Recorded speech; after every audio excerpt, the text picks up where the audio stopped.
श्रियकान्ताय कल्याणनिधये निधयेऽर्तिनाम् श्रीवेङ्कटनिवासाय श्रीनिवासाय मङ्गलम्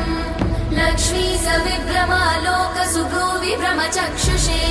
चक्षुषे सर्वलोकानां वेङ्कटेशाय मङ्गलम् श्रीवेङ्कटाद्रिशृङ्गाग्रमङ्गलाभरणाग्रये मङ्गलानां निवासाय श्रीनिवासाय मङ्गलम्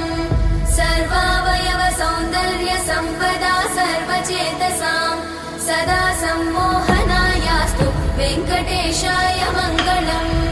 नित्याय निरवध्याय सत्यानन्दचिदात्मने सर्वान्तरात्मने श्रीमद् वेङ्कटेशाय मङ्गलम् स्वतः सर्वविदे सर्वशक्तये सर्वशेषिने सुलभाय सुशीलाय वेङ्कटेशाय